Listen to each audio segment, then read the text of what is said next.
whenever you experience disappointment, it is always about unmet expectations, whether you're disappointed in yourself or somebody else. But when we name the gap, we can actually figure out what we expected, what we didn't get, and we can move forward. Friends, naming the gap is saying, here was this side of the chasm, here's what I expected, and here's what I got. And there was a pretty significant gap there, or there was a small gap there.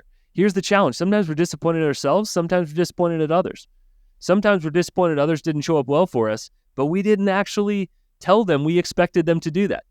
I hate disappointing people, but what I've learned is that if I can get expectations clear up front, that I have a really good chance of being able to meet those.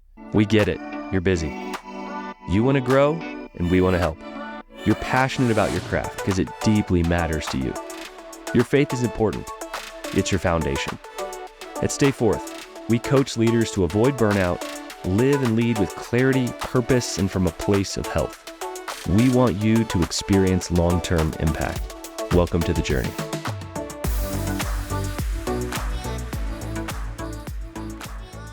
Well, welcome back to another episode of Stay Forth Leadership Podcast. We are in the throes of our summer podcast series, talking all things anti-burnout, a lighter way to live and lead in a heavy world. But before we move into today's content, you've heard us mention a pretty handy tool that we're very proud about called the Right Side Up Journal. And so we wanted to spend just a few minutes to talk about this guy and why we believe it is the standard for leadership development. Our world is so upside down right now. I mean, when you think about the challenges and the divisions, not just politically, but I know there's so much fear right now. I know there's a lot of loss right now, a lot of division, and it's a challenging time to live and lead. And so nobody that I know says the world is as it should be and things are going beautifully and smoothly. And I also don't. If you're that person, then I need to learn from you. Yeah, please email us because we'd love your perspective on that. And the father of organizational management, Peter Drucker, said the first job of a leader is to define reality. And if we are helping to define reality for people around us, if you could say, like, hey, it's just a really hard time right now. It's a hard time economically in a lot of fields. It's a hard time for a lot of teams right now. And it may be a hard time for you relationally in the midst of this political season. It's amazing to me how much this tool has grounded me over the years. And so I am gladly sharing about this and not twisting your arm about it, because I'm actually the biggest user of this. I've used it for the longest amount of time. I use it every single morning, and I used it this morning. And actually, what's interesting is that today is a huge day for me. We're finishing up a rite of passage process for my son, and I'm going to gather men around him, and other men have sent videos like Jonathan from afar, and then people are going to gather and affirm him. And so no offense to this podcast or anybody I'm coaching today, but that's the most important thing I'm doing today. And the Right Side Up Journal helps me understand that's my biggest thing for the day. Like, here's the thing that I need to stay focused on. That doesn't mean this doesn't matter. It doesn't mean I don't bring my best to that, but this helps me to ground what could be a very chaotic week that I step into each week, serving lots of other people. And so if you're a leader, we just want to say there are some other journals out there. And this is strategic journaling. We say it's a journal for people who suck at journaling, because it's generally not for people who want to sit down and write 8 poetic pages, but it's 10, 12 minutes for me in the morning, outlining my day and going, here's my plan. Because friends, if you are reactive at the start of your day, you're going to continue to react, and you're going to wonder, why didn't I get anything of meaning done? So I'm a huge fan of this. The users, not only are we getting some great reviews on Amazon, a lot of my coaching clients utilize this. And I love when somebody buys this and gives it to a friend. That means that you truly believe in it. So the Right Side Up Journal, you can grab the link below, grab it on Amazon, but just know this, friends, I use this every single day for 10 or 12 minutes. And there are a few days I need to journal a little bit more because I've had some big challenges. But at the end of my week, there is no better investment of my time than looking back at last week and naming the victories and challenges, figuring out where am I right now in my heart and soul, and looking ahead to actually plan the next week proactively. So I actually schedule in my priorities, things that are deeply meaningful to me. So just know that as we approach all these obstacles, this is week 6 of are 6 different obstacles with an opportunity on the other side here in anti-burnout, I don't know how you can continue to navigate through obstacles without a way to ground yourself each day and each morning. So maybe in addition to prayer, maybe in addition to your exercise, walking, whatever that is for you, this for me is a sacred ritual, and we want to invite you into it. So pick up a copy of that. Jonathan, what are we talking about today? We are talking about disappointment and naming things. And I know you've got a very good picture you want to talk about that sort of sets the stage where we're going. So where are we headed? Yeah, it's a chasm, and I call it the expectation gap.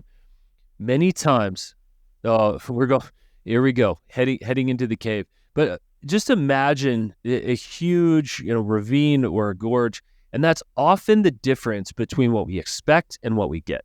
But here's the challenge. We often don't even realize what we expected until we experience this awful thing called disappointment. And there's capital D disappointment, where you didn't get that job that you had applied for in a huge way. I experienced disappointment the other day in that I had this speaking opportunity that felt like the exact kind of right business team I wanted to work with, and we were gelling together, and I was going to lead this team day for them, and I got the dreaded email. I actually posted about it on LinkedIn as well. I got the dreaded email of we decided to go with somebody else.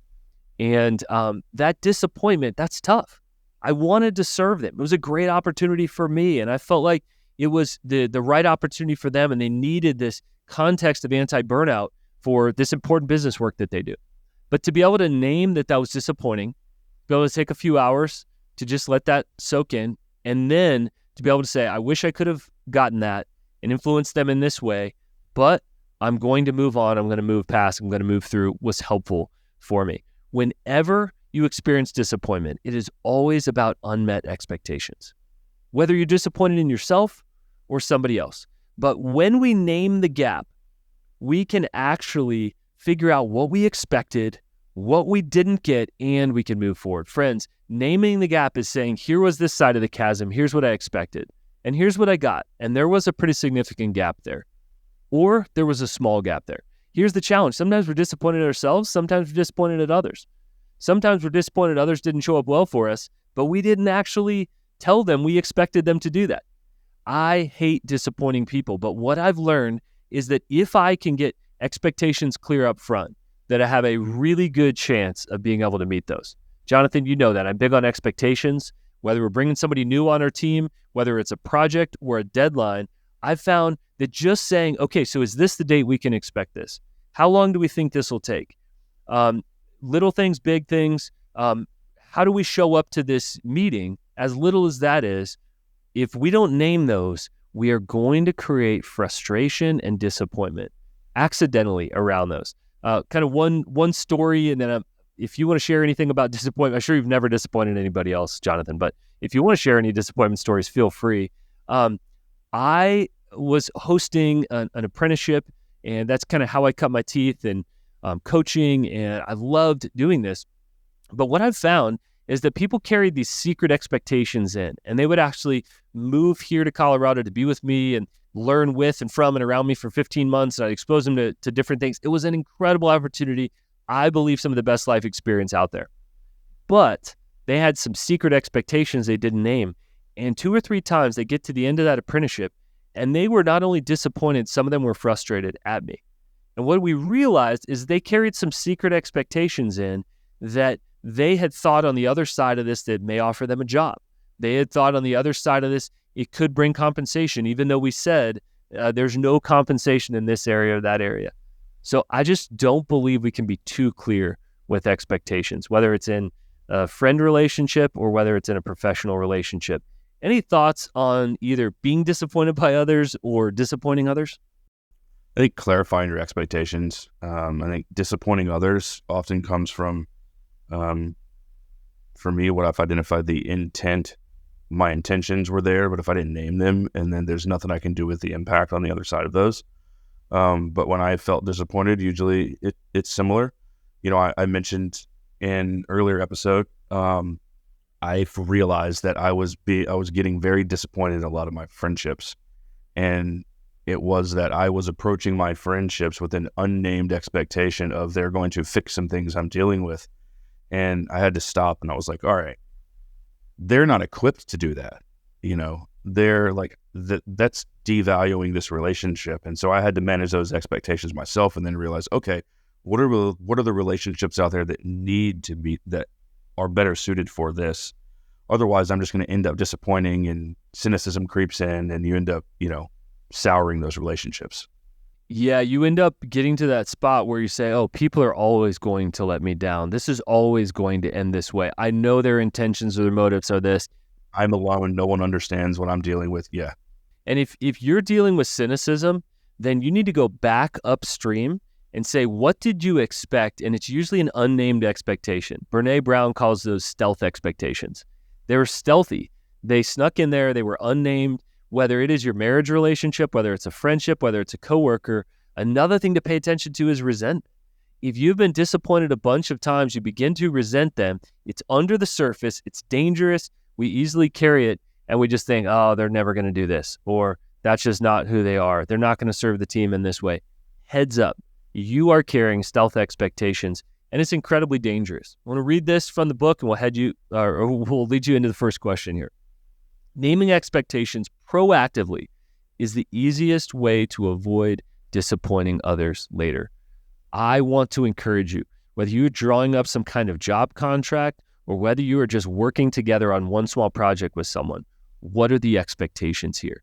And when we do that, we actually protect the relationship. It's a little more work up front, but it saves you a ton of energy loss on the backside. So disappointment comes from two dominant sources: internally, where you can be disappointed at yourself for something you've missed, or externally around others. Spend some time and reflect on clarifying one area, internally or externally, where you are experiencing disappointment in this season.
One reason I think that's such a good question is because we often are disappointed in ourselves. And I chuckle a little bit because this phrase I hear a lot, this phrase I unfortunately say to myself sometimes is, I thought I'd be past that by now.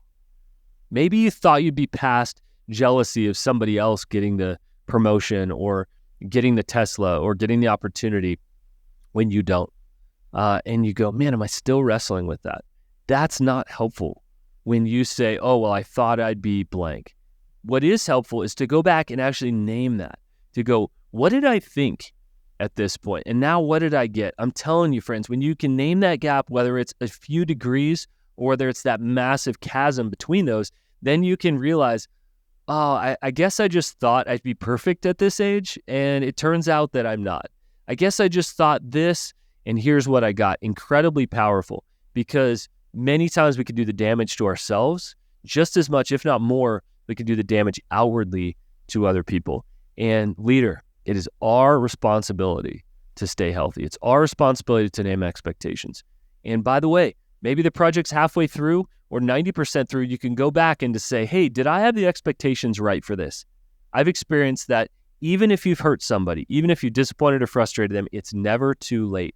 Friends, even if you're disappointed in yourself, it's never too late. You can actually go back, clarify those expectations, get back on the same page, and then go at it again, friends. That's what we keep doing. That's why we need to cultivate resilience. You're never going to get it perfect.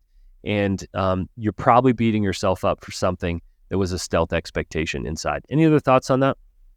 Yeah, I mean, the more you can name things and clarify, I always look at naming and I physically write stuff when I need to. I put it in my journal. That's one reason the right side up journal is so helpful, isn't it? Because I'm like, here's exactly my hope for the week. And often it turns out, honestly, pretty close to that. When you realize there's a source of disappointment somewhere, then you can name what it is. Don't leave it in your head. Like physically write it out on paper. Because then what you're doing is it's now in the world and you're basically making an accountability contract with yourself to then take next steps to correct what you've named or to pursue what you've named, to mitigate the source of that disappointment. So, all right, hopefully you've identified some areas of disappointment in your life, either externally or internally. Now you've got to name them. So we want to give you space to name what needs to happen to move on from that source or those sources of disappointment.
Great leaders take action. There's something that came to your awareness today, and the great leaders just keep showing up. They take action. I can't do that for you. Jonathan can't do that for you. Your coach can't do that for you. But if we've stirred or created some awareness in you, our question at the end of every coaching session is always, what's your next right step? Not what are the next 17 steps? What's your next right step? And I'll tell you that whether I've been disappointed in myself and then said, oh, all I need to do is this. I took a hiatus from the gym. I love getting outside and I love going on hikes in the summer. That's a beautiful thing for me. I walk a whole lot more during coaching sessions and have those on the phone in the summer. But the reality is I was missing some muscle tone and I was missing even the experience and the release of going to the gym. And I was disappointed in myself for just sort of quitting that for a while.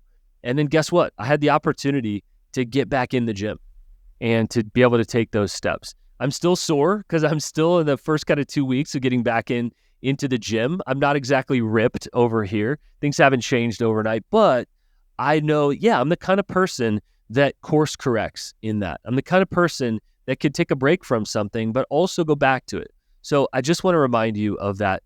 And friends, again, one more plug, not just for my book, Anti-Burnout and the obstacles section, but the Right Side Up Journal. We use this regularly in coaching clients. You know who you are. We love you, by the way. Our coaching clients are some of the best humans in the world, and they're incredible leaders. They're hungry. They're working on their leadership. They want to serve their families. They want to serve their teams and organizations and contribute in the world. I mean, they're just incredible folks. It's an honor to work with you. But to see folks partnering not only with us in our coaching, but with the Right Side Up Journal, not only to get new content or new awareness from anti-burnout and all the things that I've learned as a coach over the years, but then to be able to take new action. And so just in a simple 1-2 punch, you can view anti-burnout as new awareness and then your Right Side Up Journal as new action. You can bundle them together, buy them on Amazon. Friends, this is not a massive commercial. This is stuff that we believe in, that we believe is crazy underpriced for what it brings, and we believe it's a huge value. Friends, we love you. Jonathan and I actually don't need more to do. We're not super bored sitting around, and that's why we do this podcast. We actually love hearing about life transformation. So please do us a favor. If there's something that's helping you about this series, just shoot us an email at hello@stayforth.com. That's HELLO@STAYFORTH.com.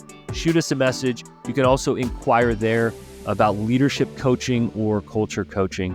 We love you, friends, and we hope that this has brought the awareness, but it's your turn, friends. You got to take your next right step. We'll catch you next week.